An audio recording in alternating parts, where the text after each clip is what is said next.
Boa noite, meus alunos da professora Aline. Eu sou a professora Rilziane e estou aqui gravando essa aula para vocês de Direito de Família. Hoje nós vamos falar um pouco de casamento. Infelizmente, a doutora Aline teve um imprevisto, um motivo de força maior, ela não pôde dar essa aula a vocês. E aí eu estou aqui gravando essa aula para que vocês possam ter acesso a essa matéria e depois de finalizar, ela me pediu que vocês fizessem um resumo, né? Um afixamento, um resumo do que foi dito nessa aula, para que seja entregue no próximo encontro de vocês com ela presencial, tá? Isso vai valer ponto, e essa aula vai ficar gravada, e espero que vocês aprendam, aproveitem, e vamos começar, então, a nossa matéria, a nossa conversa aqui. Eu vou projetar aqui um slide, tá, do conteúdo, para que a gente possa começar. Espero que vocês estejam vendo, né, nítido. Está aí nossa matéria, direito de família, né, casamento, vamos entrar no casamento, vamos falar um pouquinho sobre a conceituação, a teoria do casamento, os impedimentos, enfim, vamos conversar um pouco sobre esse Instituto do Casamento, que faz parte do direito de família, e é importante que a gente saiba o que significa todas essas conotações do que é o Instituto do Casamento, para aplicar nas situações práticas, né, da forense, as demandas que forem surgindo. Então, vamos começar falando aqui sobre a teoria geral do casamento, tá?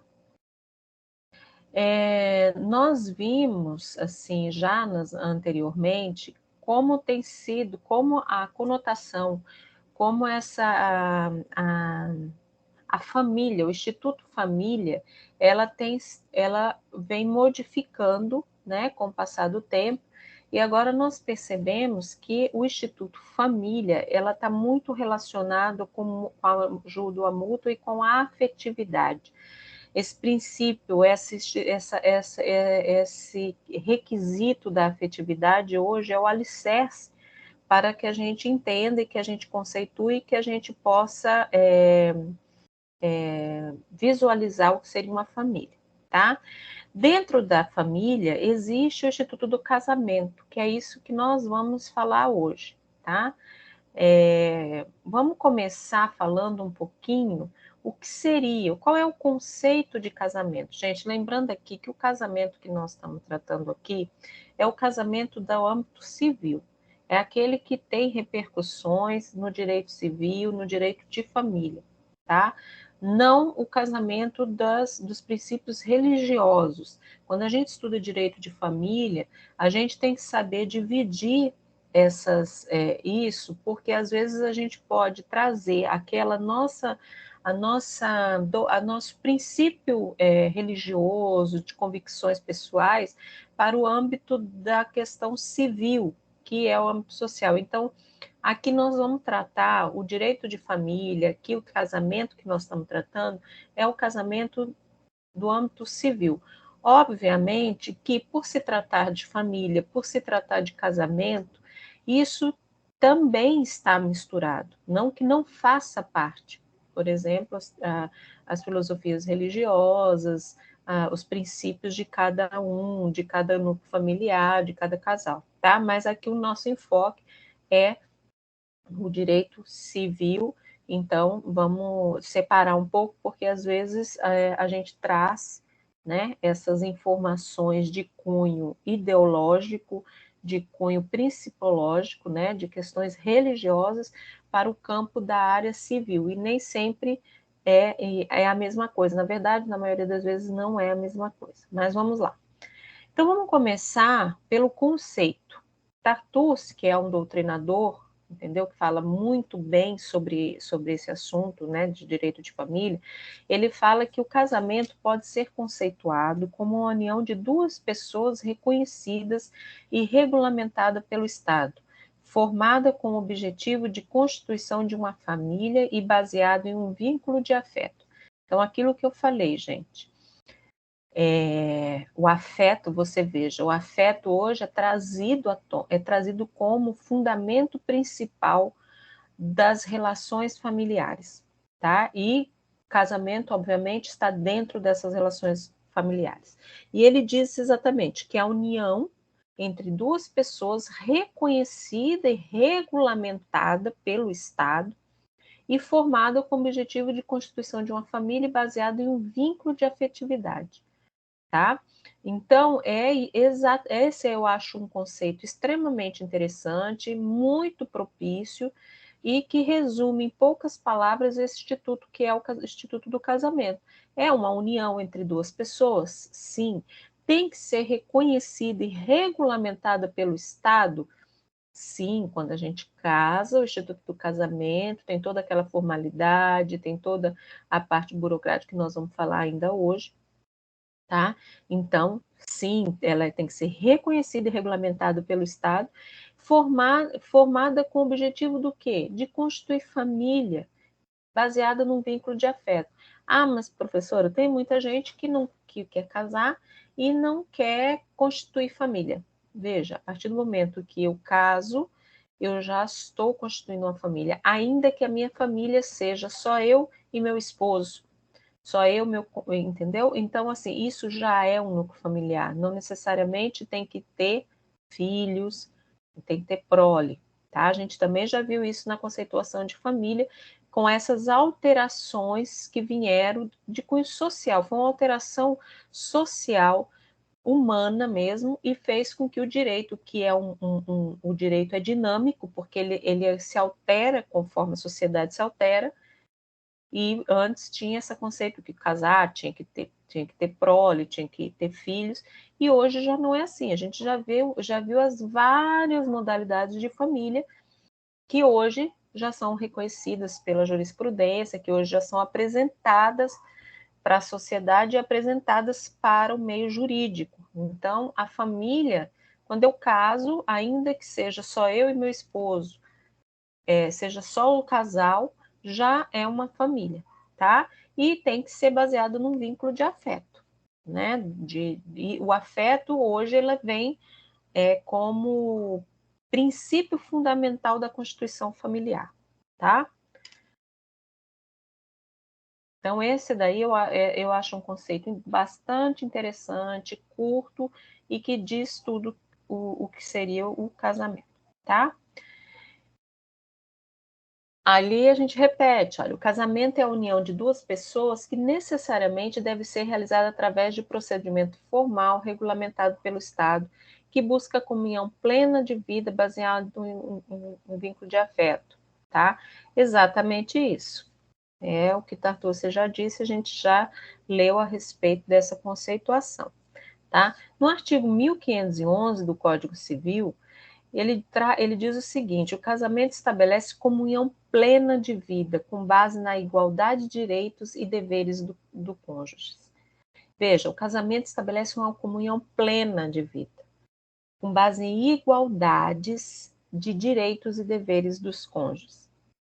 Então, aquilo que eu já tinha falado para vocês, observe-se que a ideia do casamento deixou de ter uma finalidade reprodutiva para ter uma finalidade de comunhão de vida, baseado no afeto, com direitos e deveres iguais, tá? Então, antes a gente tinha, antigamente, na época dos nossos pais, nossos avós, a família ela era constituída exatamente para gerar, para ter filhos, para ter prole. Tanto é que as famílias eram bem mais numerosas. E hoje já não é assim, tá? O casamento é uma comunhão plena entre os cônjuges e com igualdade de direitos e deveres. Então, essa questão de que tem que ter filhos, gerar, já é uma ideia, digamos assim, ultrapassada para o campo do direito, para o campo do direito de família, tá? Não confundo, porque pode ter algumas pessoas com a questão religiosa que já não acha que assim, vamos dizer assim, não coaduna com esse princípio, tá? Mas isso é uma questão religiosa e não civil. No direito civil, no direito de família, é essa conceituação, é isso que trata o Código Civil lá no artigo 1511, tá? O planejamento familiar é livre de deliberação do casal. A intangibilidade do casamento garante que essa comunhão de vida esteja a salvo da intervenção de terceiros. Quem vai fazer o planejamento familiar, quem vai decidir se vão ter muitos filhos, se não vão ter filhos, se vão adotar, se não vão, é o casal, é livre. Agora, inclusive, a gente teve recentemente uma decisão, né, de que agora, inclusive, não vai ser necessário mais pedir autorização do cônjuge no caso daqueles procedimentos de esterilização, né? No caso das laqueaduras, vasectomias, porque até então era necessário, quando a pessoa tinha um companheiro, tinha um esposo, uma esposa, eles tinham que ter autorização expressa do cônjuge dizendo que concordava com aquele procedimento. Agora isso já foi ultrapassado. Isso, inclusive, já supera, inclusive, a deliberação do casal. Isso já vai entrar para o campo do direito individual, da pessoa, já não precisa mais do aval do seu companheiro, sua companheira, para que se submeta a esse procedimento de esterilidade, tá? Então, isso garante, é exatamente isso, tem uma garantia de que eu é que vou decidir, eu junto com meu marido, eu com meu companheiro, com minha companheira, vou decidir qual será o nosso planejamento familiar, se nós vamos pretender ter filhos, se não vamos, se vamos adotar, tá? E isso está ali, e ninguém pode intervir nisso, tá? O Estado não intervém e nem ninguém, nenhum terceiro pode intervir nisso. Isso daí tem que ser por deliberação do casal, e agora eu já diria que seria uma deliberação, inclusive, individual daquele que, porventura, por exemplo, uma mulher que já não quer mais gerar, mesmo sendo casada hoje, mesmo sem autorização expressa do esposo, ela já pode submeter um processo, por exemplo, de laqueadura, tá? Mas é nesse sentido que vocês têm que entender que o casamento deixou de ter a finalidade reprodutiva e passou a ser uma comunhão plena de vida, tá? Originalmente, o casamento somente era considerado entre duas pessoas de sexos distintos. No entanto, o STF passou a entender, em 2011, que o casamento também pode ocorrer entre pessoas do mesmo sexo. Acho que isso, inclusive, está superado. Espero que isso não cause nenhum choque para vocês, mas isso já está superado, porque a gente viu, inclusive, antes de entrar no casamento, a gente viu os modelos familiares, e lá a gente viu a quantidade de famílias que hoje são consideradas famílias, que são, vamos dizer assim, num modelo que foge ao modelo tradicional, que é aquele pai, mãe, filhos. E hoje já existe uma infinidade de tipos de família que foge desse contexto tradicional, tá? Mas é bom que vocês saibam que essa permissão do casamento entre duas pessoas do mesmo sexo ocorreu nessa decisão do STF lá em 2011 e hoje já é permitido, inclusive se a pessoa, o casal homoafetivo que não já pode ir direto no cartório já realizar a cerimônia sem necessidade de ingressar na justiça, isso já é um direito, tá? Já é reconhecido essas uniões homoafetivas, tá? Não há lei prevendo expressamente isso, o casamento homoafetivo, e por conta de artigos como 1517, a maior parte da doutrina de jurisprudência considerava um eventual casamento homoafetivo como existente. Então, assim, o que ele quer dizer? Não existe. Não existe uma lei, existe são decisões de efeito vinculante, mas se entendia que essas coisas, que esses casamentos homoafetivos, por que a sociedade não tinha uma resistência? porque achava que isso era uma coisa eventual, era um ou outro, um ou outro. E a gente foi vendo, a sociedade foi vendo que não é bem assim, né? Que hoje existe muitos casais homoafetivos.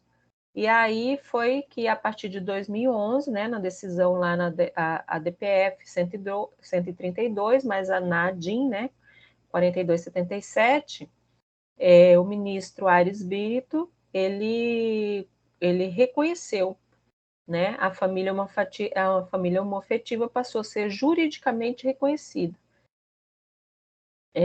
E tem uma resolução. Aí o que aconteceu? Com essa decisão, surgiu essa resolução do CNJ. O CNJ é o Conselho Nacional de Justiça, né, que baixou essa resolução de 2013, que vedou, inclusive, as autoridades competentes responsáveis pelos cartórios de registro civil recusar a habilitação e a celebração de casamento entre pessoas do mesmo sexo.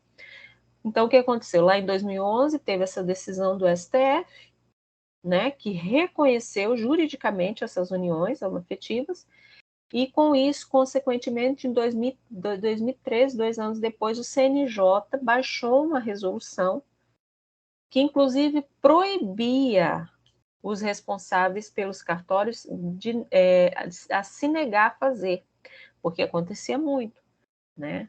Muitas pessoas, muitos cartórios, sobretudo em pequenos centros, pequenas cidades do interior, de pensamento muito conservador, às vezes chegava lá o tabelião, o escrivão não celebrava, falava que não, e aí essa resolução veio dizer o seguinte: você, como responsável pelo cartório, porque ele também é um servidor, ele está numa função pública, né?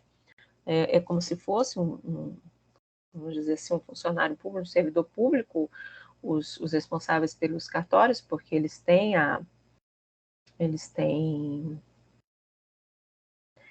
presunção, né, de como se fosse um funcionário público.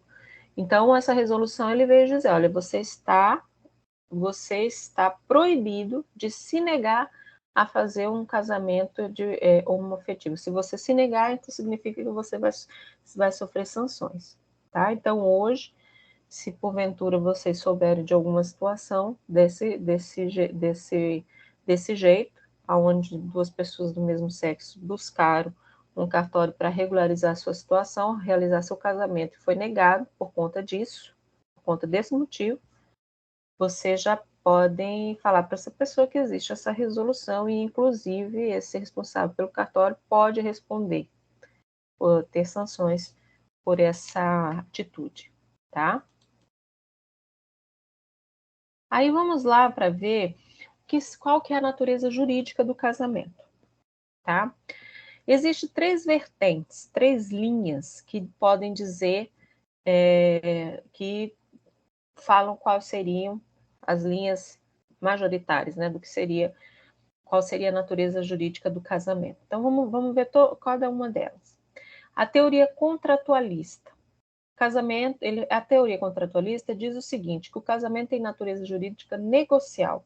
É um contrato celebrado e desfeito exclusivamente pela vontade das partes. Então, eles entendem essa teoria que o casamento é um contrato, é um negócio. Eu, junto com meu companheiro, a gente faz um contrato, celebra um contrato, e esse contrato pode ser desfeito exclusivamente pela nossa vontade, tá? Essa é uma teoria. Tem a teoria institucionalista, tá? Que considera que as partes, uma vez que aderem à instituição do casamento, estão submetidas às suas normas e os seus efeitos estabelecidos pelo Estado. Em nosso Código Civil anterior, ou seja, o de 1916, a visão institucionalista predominava, uma vez que o casamento era tido como instituição da sociedade e era protegida como tal. Essa teoria institucionalista entende exatamente que é um instituto, tá? E que tem que, como instituto, ser submetido a regras, às normas estabelecidas pelo Estado. Essa era a teoria predominante até o Código Civil de 1900, até o Código de 1916. e só foi mudado com o novo Código Civil, tá? Essa era a teoria predominante. Entendia que o casamento era um instituto, e como instituto ele tinha que obedecer regras, normas estabelecidas pelo Estado, tá? Aí veio essa teoria mista, que inclusive é defendida por autores como Flávio Tartucci, esse inclusive que eu já citei. Então, ele diz o seguinte: deste modo, dispõe que, desse modo, melhor considerar o casamento como um negócio jurídico bilateral, sui generis e especial. Trata-se, portanto, de um negócio híbrido, de formação é um contrato, no conteúdo é uma instituição. O que Tartucci quis dizer e o que essa teoria mista quis dizer? Que o casamento é um negócio jurídico, certo? É um negócio jurídico, porque a gente sabe que existe, inclusive, aquelas contratos pré-nupciais. A gente, quando a gente vai casar, também tem uma série de cláusulas. Então, ele é um negócio jurídico, né?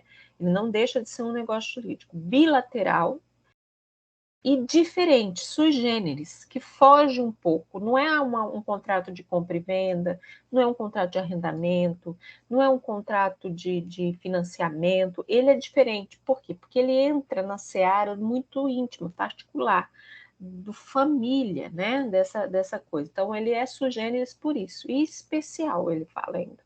Trata-se, portanto, de um negócio híbrido, tá? Híbrido.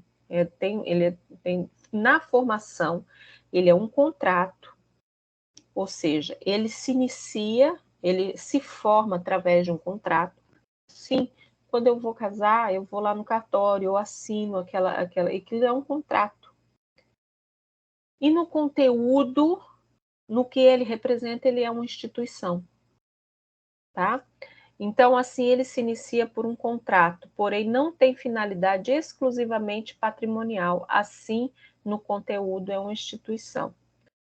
Então, essa teoria é uma teoria mais defendida atualmente, que ele é uma teoria, essa teoria mista, que ela ou seja, o casamento tem natureza jurídica híbrida, tá? Que na formação ela é contratual, né? E no conteúdo ela é uma instituição. Ele é uma instituição, tá? Então essa é a teoria mais predominante hoje no que diz respeito à natureza jurídica do casamento, tá?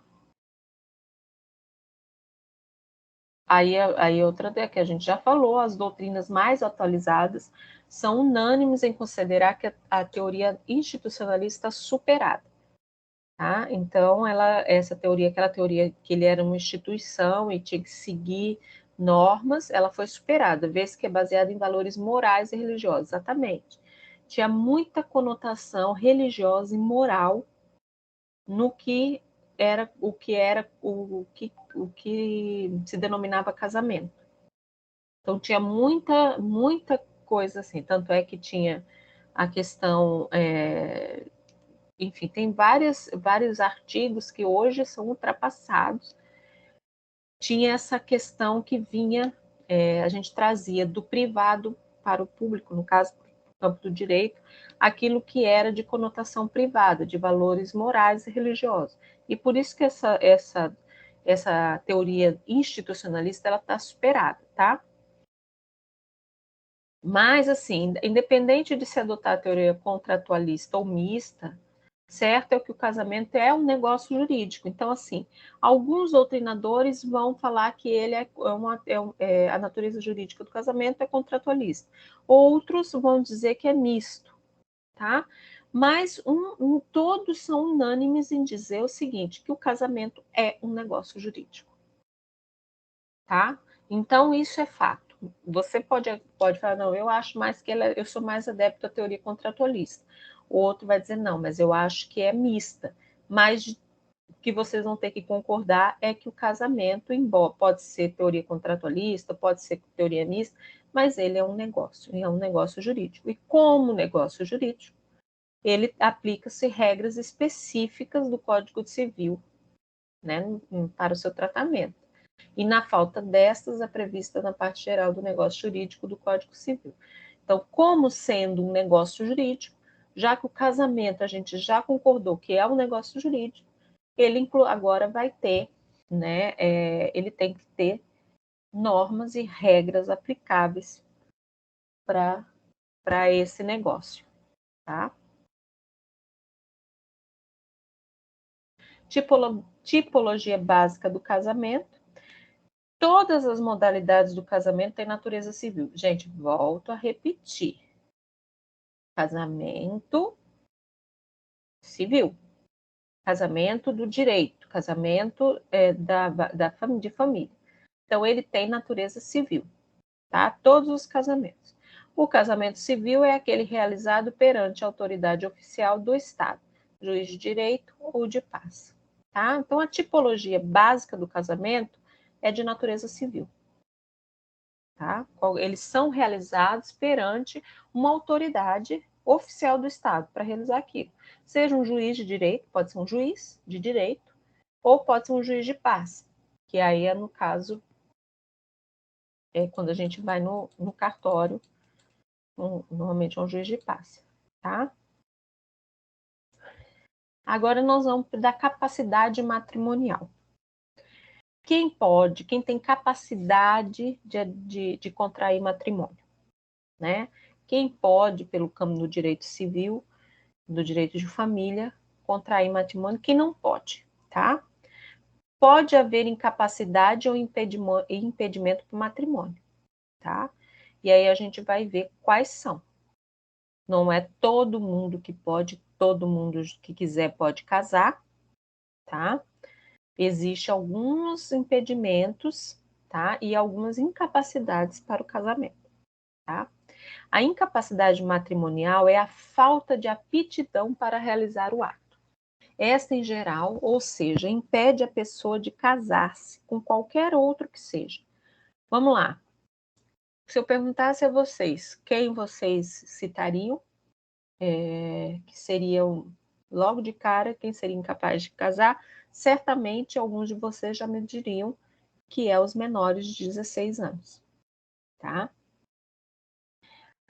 Esses são incapazes de casar, tá? Os incapazes para o casamento são apenas os absolutamente incapazes, ou seja, somente os menores de 16 anos, nos termos do artigo 1517 do Código Civil e do novo artigo 3º do Código Civil. São absolutamente incapazes de exercer pessoalmente os atos da vida civil os menores de 16 anos. Então, gente, os que são os incapazes, que são incapazes de casar, são aqueles que são considerados absolutamente incapazes, tá? E no Código Civil diz lá que os menores de 16 anos, eles são absolutamente incapazes. Portanto, não podem casar, tá? Vamos lá. Porém, gente, tem um detalhe, porque vocês podem, os menores de 16 anos não podem casar. Mas e os que têm 16 a 18 anos? Porque a gente só a gente totalmente capaz com 18 anos. E se eu tenho 17, por exemplo, entre 16 e 18 anos, eu posso casar? Pode, mas com a necessária autorização dos pais ou representantes legais. Se esse jovem, com 17 anos, por exemplo, quiser casar, ele tem que ter autorização dos responsáveis legais ou dos pais, autorização expressa. Ou, se ele for emancipado, não há necessidade dessa autorização. E aí, vamos imaginar que um jovem desse, uma moça, 17 anos ou 16 anos, quer casar. A mãe autoriza, porém o pai não, ou vice-versa. Se houver essa situação, esse fato, essa divergência, tem que ser levada ao juiz, tá? Um juiz de família, né? Um juiz de direito, para que ele autorize esse casamento, tá? Então, aí está o artigo 1519 que diz isso. A denegação do consentimento, quando injusta, pode ser suprida pelo juiz. Obviamente, quando se levar essa situação, o juiz vai ver se é injusto essa negativa, né, do pai ou da mãe que não está querendo autorizar, e se achar injusto, ele pode autorizar, tá? Então, entendam, menores de 16 anos, incapazes de casar. 16 a 18 tem que ter autorização expressa dos pais ou responsáveis, havendo divergência, se um dos pais, por exemplo, não quiser dar essa autorização, quem pode suprir isso? Essa autorização? Um juiz. Tem que levar esse caso para que haja essa anuência, essa autorização no juiz, tá? Da justiça. No caso, tem que se levar isso ao conhecimento da justiça e o juiz determinar como sendo injusto ou não. Professor, se ele achar que não é injusto, aí não autoriza, aí não casa, tá? Até a celebração do casamento, pode os pais ou tutores revogar a autorização. Entenderam? Então, por exemplo, a mãe e o pai autorizaram o menino de 16 anos a casar. Mas, aí, com o passar do tempo, demora uns dias, todo mundo sabe que ninguém chega aqui no Brasil, você não chega onde já vai casar, porque isso demora, tem um correio os proclamas, aquela coisa toda, nós vamos falar sobre isso. Tem aquele período, né? E aí vai marcar o casamento, quando chega lá perto, o pai e a mãe falam, não vai dar certo isso, esse casamento não tá, eles podem revogar essa autorização, tá? Até a celebração do casamento, até o dia da assinatura, eles podem revogar essa autorização. O casamento é causa de emancipação legal nos termos do artigo 5º do Código Civil. Os menores de 16 anos não poderão se casar em hipótese nenhuma, conforme o artigo 1520 do Código Civil. Então, gente, casou, emancipou. Ou seja, se você casa, tem autorização lá com 16 anos, 17 anos, você, a partir daquele momento, você está emancipado. Você responde por todos os seus atos a partir desse momento, ok? Está lá no artigo 5º do Código Civil. Emancipou. Acho que a maioria de vocês já ouviu falar sobre isso. Casou, emancipou. Os menores de 16 anos não podem casar em hipótese nenhuma. Autorização, sem autorização, não pode casar. Está lá no artigo 1520 do Código Civil. Então, menor de 16 anos não casa.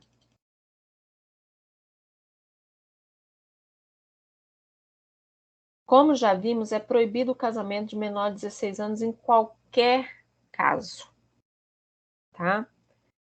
Aí vem as questões, inclusive, com relação às questões do estupro de vulnerável. Hoje a gente vê, infelizmente, a gente tem visto muito, na verdade eu acho que isso sempre existiu, até porque antigamente as mulheres, sobretudo as mulheres, né? Eu falo mulheres, mas homens também, mas sobretudo as mulheres casavam muito jovens, né? Eram meninas e já contraíam um casamento, enfim. Então, para vocês entenderem como vem mudando o pensamento social da sociedade. Antigamente é comum, se a gente fazer um reflexo, se eu for perguntar, eu perguntei, lembrar da minha avó, por exemplo, minha avó casou com 13, 14 anos. Então, veja, não tinha essa conotação de estupro de vulnerável, entendeu? Não existia essa questão, era diferente, era um pensamento diferente social, né? E com a evolução a sociedade foi pensando diferente. E hoje não se pode casar menor de 16 anos. Existe o instituto, que aí é do campo penal, mas é bom que a gente traga isso agora à tona na questão do casamento, porque acontece muito de, às vezes, assim, achar que uma jovem, vamos pegar um exemplo, bem assim, a menina com 13 e o rapaz com 18 ou 19, né? E aí isso é considerado um estupro de vulnerável, tá? Então, o crime de estupro de vulnerável se configura com a conjunção carnal ou prática de ato libidinoso com menor de 14 anos, sendo irrelevante eventual consentimento da vítima para a prática do ato sua experiência sexual anterior ou existência de relacionamento amoroso com o agente. Isso é uma súmula do STJ. Gente, isso significa dizer o seguinte: não adianta vir com aquele discurso, mas a menina já não era mais virgem. Mas eles eram namorados. Isso está na súmula, isso aqui. Independentemente do consentimento da vítima, ou seja, ela deixou, ela era namorada, independente disso, tá? Independente da experiência sexual anterior dessa jovem, desse jovem, tá? Ou independentemente de eles terem um relacionamento amoroso. Isso é estupro de vulnerável. Mas antes tinha uma questão que acontecia uma situação como essa, por exemplo, e aí se casava. Para poder não eximir do crime de estupro de vulnerável, certo? O artigo 1520 foi modificado em 2019. Gente, vocês estão aqui, me desculpa, mas vocês estão aqui vendo minha gatinha. Ela gosta de vir aqui quando eu estou aqui. Então, o artigo 1520 ele foi modificado em 2019. Até então, admitia-se que, em casos excepcionais, o casamento do menor de 16 anos fosse autorizado para evitar, inclusive, o cumprimento de pena criminal, no caso de estupro de vulnerável. Porém, tal visão foi superada. Veja, antes, isso em 2019, viu? Não faz muito tempo. Quando acontecia uma situação dessa, de repente, porque a menina era namorada, ou tinha um relacionamento amoroso, enfim, para evitar que no caso, quem fosse o maior, que fosse o que estivesse cometendo o crime, por exemplo, para evitar dele responder uma pena, um processo, crime, se autorizava o casamento desses jovens, ou dessa jovem, ou desse jovem, enfim, se autorizava. Tá? Porém, em 2019, isso foi alterado, e consolidou-se o entendimento da proibição do casamento do menor de 16 anos, mesmo diante do seu consentimento ou gravidez, inclusive sendo considerado pela lei crime de estupro de vulnerável, conjunção carnal, libidinoso com menor de 14 anos. Então, gente, não casa, tá? Menor de 16 anos, ainda que tenha um relacionamento, ainda que tenha gravidez, não casa, e mesmo se for menor de 14 anos, é considerado estupro de vulnerável, independentemente daquilo que eu falei, independentemente da vontade da vítima, da experiência sexual, do relacionamento que eles porventura não possam ter, tá? Então, para vocês entenderem isso, porque isso foi uma alteração considerada, inclusive, até recente, foi em 2019, que não se autoriza, porque antigamente acontecia muito isso. Aí, ou então a menina engravidava, aí para que o jovem, o rapaz, não respondesse por crime, aí autorizava-se o casamento. Agora isso está superado, para vocês verem como é dinâmico o direito, sobretudo no campo família, sobretudo nessas relações sociais, porque isso é tudo o que? Isso aqui é mentalidade social, tá? Houve uma mudança na mentalidade social. Dos impedimentos matrimoniais. O impedimento é a proibição para o casamento, diz respeito à legitimação, ou seja, a capacidade ou condição especial para realizar determinado ato. Quando presente qualquer das hipóteses do artigo 1521 do Código Civil, há impossibilidade de celebração do casamento. É matéria de ordem pública, por isso pode ser oposto por qualquer pessoa capaz.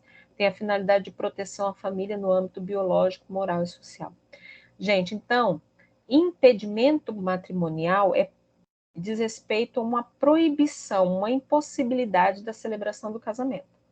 Tá? E pode ser oposto por qualquer pessoa que seja capaz, né? E tem finalidade do quê? De proteção da família no âmbito biológico, moral e social. Vamos ver alguns exemplos do que seria essa esses impedimentos. Vamos ver algumas hipóteses taxativas dos impedimentos matrimoniais. O artigo 1521 do Código Civil traz um rol taxativo de pessoas que não podem se casar. Por exemplo, ascendentes com os descendentes, seja o parentesco natural ou civil. Os ascendentes não podem se casar com descendentes até o infinito.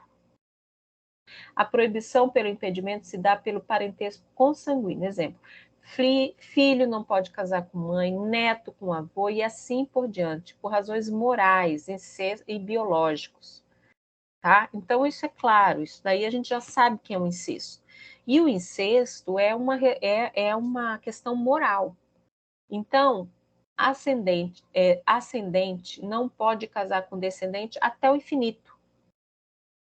Tá? Vô não pode casar com neto, então, linha não pode, ok? Isso fechou. Isso é impedimento. E se porventura isso vier a ocorrer, por exemplo, se vier uma loucura dessa, né? Porque para mim é loucura, vamos dizer, mas enfim. Se, por exemplo, tiver isso de um pai querer casar com um vô, casar com a neta, alguma coisa, qualquer pessoa capaz pode arguir esse impedimento, tá? Pode arguir esse impedimento dizendo, não, e levar isso a conhecimento e esse casamento não pode ocorrer. E se ocorrer, ele vai ser anulado, tá? Os afins em linha reta. Para os afins em linha reta, o impedimento decorre do parentesco por afinidade, ou seja, o parentesco entre o cônjuge ou companheiro e os parentes do outro consorte ou convivente. Gente, deixa eu falar antes naquele anterior, que é bom que a gente saiba também que os ascendentes com descendentes sejam parentesco natural civil, tá? Então, não precisa, por exemplo, mas filho adotivo, não interessa, também não pode casar, tá? Então, a natureza pode ser natural, que é biológica, ou civil. Ascendente não casa com descendente. Os afins em linha reta é, por exemplo, o sogro com a sogra com genro, tá? Não pode casar. Porém, há impedimento entre as afins colaterais, porém não há impedimentos entre afins colaterais. Assim, o ex-cunhado pode se casar, os ex-cunhados podem se casar. Então, sogra e genro, você vê que eles estão numa linha de sucessão quase de afins em linha reta, certo? A sogra está lá, esses não podem. Mas os colaterais podem, tá? Os parentescos por afinidade em linha reta, ou seja, sogro com genro, sogra sogra com genro, sogro com nora, não pode, tá? Mas em colateral pode. O parentesco por afinidade em linha reta não se dissolve após o fim do casamento ou união estável. Então, é aquele velho ditado, aquela regra que todo mundo conhece, sogra é sogra pro resto da vida. Sogro é sogro pro resto da vida. Então, mesmo que você separe do marido, da esposa, enfim, a sogra, você vai continuar sendo a sua sogra para sempre, tá? E por isso tem esses impedimentos. Tá? O adotante com quem foi cônjuge do adotado e o adotado com quem foi do adotante. O adotante com quem foi cônjuge do adotado. Gente, adoção imita a família consanguínea no que diz respeito aos impedimentos matrimoniais. Então, daí você já vê que você segue a mesma raciocínio de que fosse um filho biológico, tá? Então, não pode casar. O adotado e o adotante, esses não podem se casar, tá? Os irmãos unilaterais ou bilaterais e demais colaterais até o terceiro grau, inclusive. Então, irmãos, seja unilateral, bilateral, demais colaterais, não, até o terceiro grau, não, e demais colaterais até o terceiro grau, inclusive. Isso é primos, né? Então, primo, vai chegar no primo aí. Os parentes colaterais até terceiro grau, inclusive, impedimento do parentesco consanguíneo por razões morais e biológicas. Os irmãos que são colaterais de segundo grau, sejam bilaterais, mesmo pai, mesma mãe, ou unilaterais, mesmo pai ou mesma mãe. O decreto 3.200 de 1941 autoriza o casamento entre tios e sobrinhos, chamado casamento avuncular. Somente se uma junta médica apontar que não há risco biológico. Então, isso daí tem que, para, por exemplo, um tio casar com sobrinho, tia se casar com sobrinho, vai ter que ter esse parecer dessa junta, dizendo que não há perigo biológico. Primos já seria terceiro grau e primo já pode casar, né? Não precisaria disso, é possível. O adotado com o filho do adotante, tá? Porque aí seria como se fosse irmão, né? As pessoas casadas também não pode, obviamente, porque se já são casadas, é proibido, né, a bigamia no nosso código. O cônjuge sobrevivente com condenado por homicídio ou tentativa de homicídio.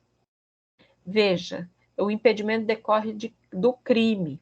Somente quando o crime é doloso e há trânsito em julgado da sentença penal condenatória antes do casamento. Se o casamento correr durante o processo, será válido.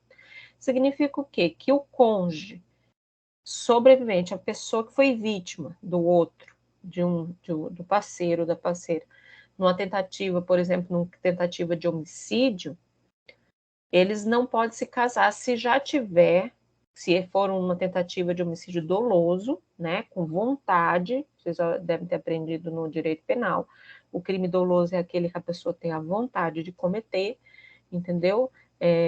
Não pode casar com algoz, no caso, com quem tentou, né? Se já tiver uma sentença transitada em julgado, né? Condenando. Antes dessa sentença transitada em julgado, durante o transcorrer do processo, pode casar. Então, tá? Mas transitado em julgado, a vítima não vai poder casar com seu algoz.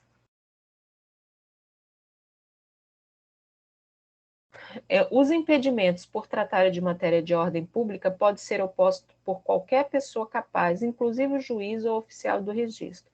Pode ser oposto até o momento da celebração do casamento e pode também ser oposto na habilitação, através de declaração escrita, assinada e com provas desta forma. O artigo 1522 do Código Civil, os impedimentos podem ser opostos até o momento da celebração do casamento por qualquer pessoa capaz. Se o juiz ou oficial de registro tiver conhecimento da existência de algum impedimento, será obrigado a declarar. Então, até o momento da celebração, ele pode ser declarado esse impedimento, tá? Caso o casamento seja celebrado, ele será nulo de pleno direito, nulidade absoluta nos termos do artigo 1548, parágrafo 2º do Código Civil. Então, se porventura ninguém foi lá, ninguém declarou esse impedimento, o casamento foi celebrado, e depois se descobre uma dessas situações, ou seja, dessas pessoas que não poderiam, esse casamento vai ser anulado, ele é nulo de pleno direito, tá? Das causas suspensivas. A gente viu, então, dos impedimentos, é aquele que é o casamento que não pode ocorrer. Agora nós vamos ver das causas suspensivas. Quais são as causas suspensivas? O que seria uma suspensão do casamento? Então, as causas suspensivas do casamento são situações capazes de suspender a realização do casamento, relacionadas às questões patrimoniais e de ordem privada, tá? Não geram a nulidade absoluta ou relativa do casamento. O casamento é apenas irregular, mas impõe sanções patrimoniais aos cônjuges, tornando obrigatório o regime de separação legal ou obrigatória de bens. A violação não gera vício, gera apenas sanção, consiste em não permitir que os nubentes escolham o regime de bens a ser adotado no casamento. resguardam situações particulares de proteção da família dos nubentes ou a eles mesmos. Assim, o interesse é privado, desta forma, não pode ser reconhecida de ofício pelo juiz, não incide no caso de ser constituído união estável. Então, gente, a suspensão, ela, na verdade, ela vem, são causas que não geram nulidade, nem relativa, não absoluta nem relativa, mas ela pode gerar alguma sanção patrimonial, tá? Porque ela diz respeito a particularidades, né, que visa proteger a família ou os próprios nubentes, o próprio casal que está contraindo matrimônio. Nós vamos ver um exemplo que vai ficar mais fácil de vocês entenderem. Por exemplo, o artigo 1523 faz uma recomendação que quem não deve casar. O viúvo ou a viúva que tiver filho do cônjuge falecido, enquanto não fizer o inventário dos bens do casal e da partilha dos herdeiros. Então, esse é o caso assim. A pessoa é viúva, tá? E tem um filho, né, desse cônjuge que já faleceu, tem um filho, e ainda não fez o inventário nem a partilha dessa relação e já quer casar, e já vai casar. Então, isso é uma forma de suspender. Por quê? Porque o Código Civil ele recomenda que só se contraia novo casamento depois que tiver feito o quê? O inventário do primeiro com a devida partilha para os herdeiros. Por quê? Isso. Para exatamente proteger o patrimônio, aí no caso do herdeiro, né, da primeira relação, tá? Só que isso, gente, quantas pessoas já não viu uma situação dessa, né? De pessoas que não fazem o inventário, foram casados, ficou viúvo, não fazem inventário, e depois já tem outra família, já casam de novo, entendeu? Então, nesses casos, além da imposição do regime de separação obrigatória de bens, ou seja, se essa pessoa for casar mesmo assim, o que vai acontecer? Ela vai ter que casar obrigatoriamente pelo regime de separação total de bens. Essa causa gera uma segunda sanção, a de uma hipoteca legal a favor dos filhos sobre os bens imóveis dos pais que passarem a outras núpcias antes de fazer o inventário do cônjuge falecido. Então, além de ter que casar no regime de separação total, pode gerar uma hipoteca legal, ou seja, algum patrimônio vai ficar em hipoteca legal para garantir o direito daqueles herdeiros lá, daquele primeiro casamento que não foi feito o inventário, tá? Isso é uma forma de suspensão, vocês entenderam? Assim, é uma forma para resguardar algum direito. Só se aplica se o filho for do cônjuge falecido, do viúvo ou da viúva. Quando for somente de um dos dois, não se admite interpretação extensiva ou analogia. Tá? Isso significa assim, só se tiver filhos lá do primeiro casamento do pai e da mãe. Se tiver, por exemplo, um filho que é só da mãe, aí não se estende, tem que ser o filho do pai e da mãe, aí se aplica essa suspensão e essa hipoteca ilegal, se caso esse cônjuge sobrevivente quiser casar de novo, aí ele vai ter que casar no regime de separação e pode implicar numa hipoteca legal para garantir esse direito hereditário, no caso, né? É um direito de sucessão, direito de herança. Em todas as hipóteses, desaparecerá a causa suspensiva se for comprovada a ausência de prejuízo aos envolvidos. É possível que não seja aplicada a sanção se comprovada a ausência de prejuízo. Então, assim, uma vez que não ficar comprovado que houve prejuízo, vai casar, mas não teve prejuízo para os herdeiros ou para ninguém, lá, então fica essa causa suspensiva, ela se extingue, tá? As causas suspensivas de celebração do casamento podem ser arguídas pelos diretamente interessados na relação jurídica patrimonial que se constituirá com o casamento, ou seja, vamos supor nesse caso que a gente deu o exemplo, os herdeiros do primeiro casamento. Eles são interessados direto nessa relação jurídica patrimonial. Desta forma, o artigo 1524 do Código Civil determina que as causas suspensivas serão arguídas pelos parentes em linha reta, de um dos nubentes, então parentes em linha reta, de um dos nubentes, sejam consanguíneos ou afins, pais, avós, sogros, e pelos colaterais em segundo grau, sejam também consanguíneos ou afins, irmãos e cunhados. Tá? Então, essas pessoas é que podem arguir essas causas suspensivas. As causas suspensivas, lá no 1524, diz: as causas suspensivas podem ser arguídas pelos parentes em linha reta, pelos colaterais em segundo grau, sejam também consanguíneos ou afins. Sua oposição deve ser feita no processo de habilitação até 15 dias após os proclamas. Tá?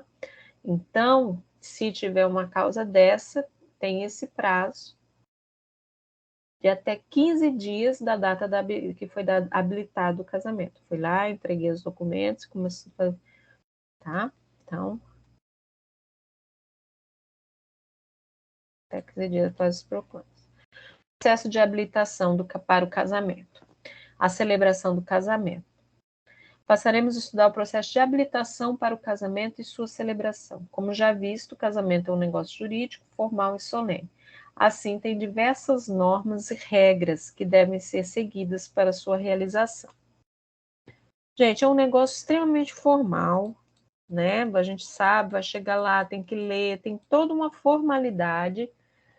No direito também, ele é cheio de forma, né? O direito é assim. E o casamento, ele é extremamente formal, tá? Então, ele tem todo um processo para sua habilitação e para sua celebração, tá? Casamento civil, de acordo com o Código, tem garantido a sua celebração gratuita, tá? Então, quem não tiver condições de arcar com a celebração do casamento, ele tem direito à sua gratuidade, tem que ir no cartório e exigir, fazer uma declaração de insuficiência econômica, que não tem condições de arcar com aquelas custas, e vai ter direito, sim, à realização do casamento gratuitamente, tá? Também é possível que haja uma gratuidade do registro, certidão e habilitação. Para isso, basta que os nubentes apresentem declaração de pobreza sem necessidade de instruir com provas. Gente, vocês, assim, muitas pessoas, às vezes, ficam, sobretudo pessoas, famílias, casais hipossuficientes, porque não é barato. Né? Hoje em dia, eu acho que deve estar por volta quase de um salário mínimo para você dar entrada, correr os proclamas, com registro, certidão, tudo vai dar mais ou menos isso. E muitas pessoas não regularizam situações ou às vezes ficam esperando aqueles mutirões que tem. Mas isso não é preciso, tá? Então, se vocês conhecem alguma pessoa nessa situação, falem para eles irem até o cartório, porque eles não vão falar. Essa é a verdade. Mas você tem o direito de falar: olha, eu quero usar da benefício da gratuidade, porque eu não tenho condições de pagar pela habilitação, celebração, enfim, do registro do meu casamento. Vou declarar, os nubentes declaram, né, faz uma declaração de pobreza, que não tem condições de arcar com aquelas despesas, e vão se beneficiar da gratuidade, tá? O casamento pode ser civil ou religioso com efeitos civis, tá? A celebração civil depende de prévia habilitação, já a religiosa pode ter habilitação anterior ou posterior. Tá? O processo de habilitação está previsto em nosso Código Civil nos artigos 1525 e seguintes, conforme veremos a seguir. Vamos lá, vamos ver. Habilitação para o casamento. A habilitação é um procedimento formal e administrativo, não judicial. Dispensa a obrigatoriedade de advogado e juiz, mas com a intervenção do Ministério Público, que verifica os pressupostos de existência e validade do casamento. Então, quando eu vou lá,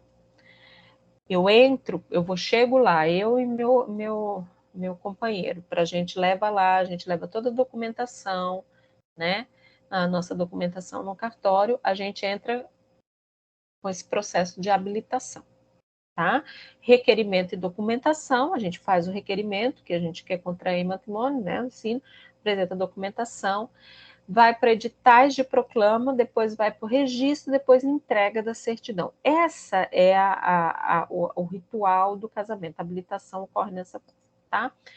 O Ministério Público, ele sempre vai se manifestar, intervir nesses pedidos de casamento, por quê? Para ver se tem alguma coisa, algum impedimento, alguma situação, porque o Ministério Público é o fiscal, né? Ele é o fiscal do Estado, então ele está ali para verificar se existe alguma situação que gere impedimento, nulidade, enfim. Tá? O artigo 1525 do Código Civil diz: o requerimento de habilitação para o casamento será firmado por ambos os nubentes, de próprio punho ou por procuração, e deve ser instruído com os documentos previstos neste artigo. Então, aquilo que eu falei, o requerimento de habilitação, nós vamos lá, fazemos, preenchemos de próprio punho, ou por procuração, por exemplo, se meu cônjuge com quem eu vou casar não está morando no Brasil, por exemplo, está a trabalho em outro estado e ele não pode vir, ele pode passar uma procuração para uma pessoa que essa pessoa assina no lugar por procuração, tá? E deve ser instruído os seguintes documentos: certidão de nascimento ou documento equivalente, tá? Autorização dos responsáveis, se necessário, é naqueles casos, né, de 16 a 18 anos que a gente viu, que precisa dessa declaração. Declaração de duas testemunhas que ateste conhecê-los e afirme que não existe impedimento que os iniba a casar. Então, todo mundo precisa de duas testemunhas, tá?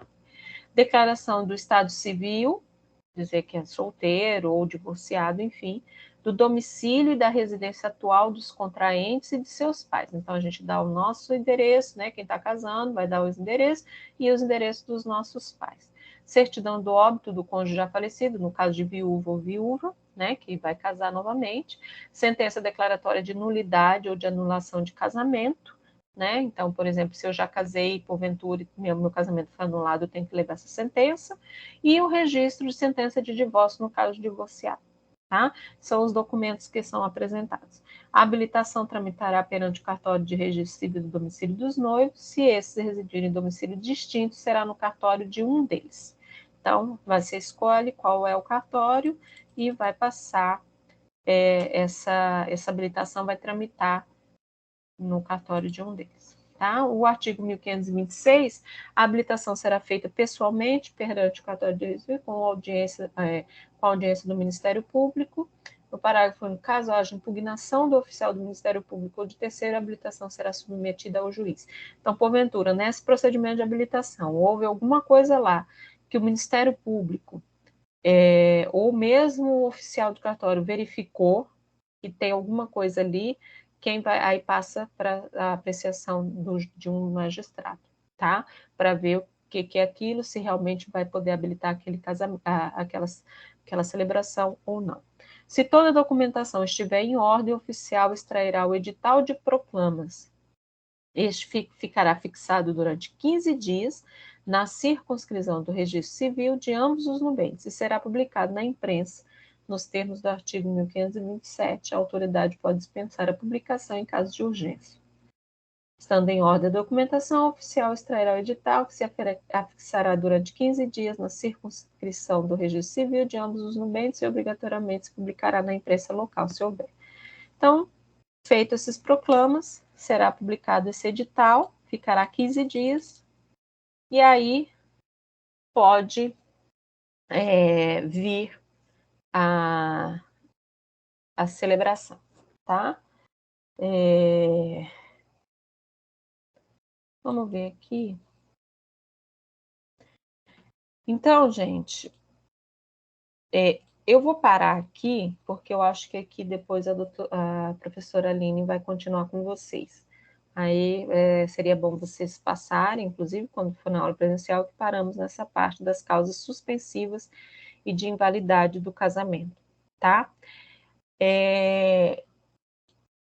Ficamos, então, até a parte da habilitação e do proclamas, tá? Que quando houver essa habilitação, não tiver nada, não tiver nenhum impedimento, essa habilitação, né, será publicado, esse edital de proclamas será publicado em imprensa oficial e ficará durante 15 dias, né, publicado ali na circunscrição de registro civil de ambos os nubentes, para que dentro desse prazo, que a gente até viu lá, se tiver alguma coisa tem que ser dentro desse prazo de 15 dias, para que, se tiver alguma coisa que alguém queira impugnar, enfim, ainda fica lá público, isso é um ato público, tá? E depois disso, passados esses 15 dias, aí vai para a parte de marcação e celebração do casamento em si, que é o registro e a entrega da certidão. Aí aqui vocês vão parar aqui nas causas suspensivas e de invalidade do casamento, tá? Isso aqui a professora Aline vai entrar, vai começar a tratar com vocês, e aí vocês podem, as dúvidas que tiverem, esse material depois também eu vou passar para ela disponibilizar para vocês, e espero que tenham gostado, tenham aprendido, tá? Como eu disse, excepcionalmente ela não pôde dar aula, né, hoje, e aí eu fui pega meio de surpresa, tive que gravar esse horário, estou gravando essa aula agora, nós estamos aqui às 22h40, horário de Mato Grosso do Sul, mas espero que vocês tenham aprendido, tá? Esse material depois eu vou disponibilizar para a professora Aline, que repassará para vocês. E aí ela me pediu para que vocês fizessem um resumo, tá? Um resumo dessa aula, do que a gente tratou aqui, e em uma lauda, frente e verso, até a máximo de uma lauda, tá? Para que vocês entregassem para ela na próxima aula. Vai valer pontos, eu não sei, ela vai passar qual é a pontuação que ela vai aplicar, ela não me passou isso, mas ela me falou que vai valer pontos, tá? Então, assim, espero que vocês tenham aprendido. Assinalem aí, escrevam, deixem as dúvidas que vocês tiverem, que certamente ela vai tirar, né, com vocês, qualquer dúvida que vocês tiverem. E agradeço a paciência, tá? Agradeço a vocês pela compreensão dessa situação, que realmente foi uma situação emergencial, e que vocês aproveitem esse resumo para estudar e aprender, que é muito interessante. O campo de família, a gente tem que aprender sobre o casamento, porque ele faz parte dessas relações do direito de família, tá? Boa noite a todos, agradeço mais uma vez e vamos ficar por aqui.